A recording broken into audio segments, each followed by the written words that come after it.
Welcome back to The Factor Uncensored. We're continuing Trump time tonight. Under the president's newly passed One Big Beautiful Bill, every newborn from 2025 to 2028 will get a $1,000 Trump account invested in index funds. It's said to be designed as a head start for kids, and there are questions. Could this savings tool outshine deep cuts to Medicaid and food assistance? Joining us to talk about it, attorney and CPA Lucy Petrie.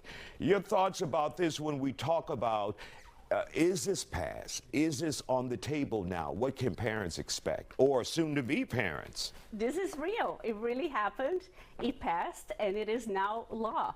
So every child born between January 1st, 2025 and the last day of 2028 is going to receive $1,000. It's going to be placed in a government account. It's going to be invested in the market, and the parents can contribute up to $5,000. The employers can contribute up to $2,500. Now, the parents' employers. The parents' employers. Because the babies ain't got no employers. You're right. And that's not going to be taxable. So that's a freebie, okay, non-taxable, given to anybody who has children. And the funds are going to be invested in the stock market. Now, how long before the parents or the child, will they have to wait until they're 18? What's the cap? So the funds become available when they turn 18, but the funds have to be used for educational purposes, or for down payment on a house, or to start a business, which is pretty cool. You cannot take it out before the age of 18. Got it. And we're talking about a 3-year period here in the United States, $1,000 per child. Is this sustainable? Can we afford this as a country? So historically, we have about 3.6 million births every year. $3.6 million. So that's like 10 million. It's a drop in a bucket compared to the other budget expenditures that we have for defense, for example.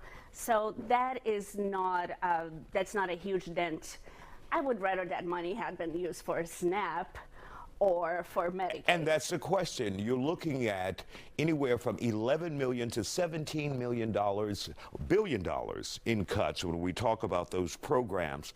You know, are Americans ready for that? I'm sure they're not. And for those who don't, you know, who may be senior citizens, this doesn't matter to them. It absolutely doesn't matter. It doesn't help them. As a matter of fact, we're not going to see any benefits from this for at least 18 years, probably a lot longer. People are going to need food now. They're going to need health care now. They're going to need Social Security funds now. Yeah, this is just probably propaganda. And when we talk about the compounded interest and the investment that the mother or the parents along with the employer could make, we're talking about a lot of money over an 18-year period. Absolutely. So there's a rule of 7 that says the money tends to double every 7 years.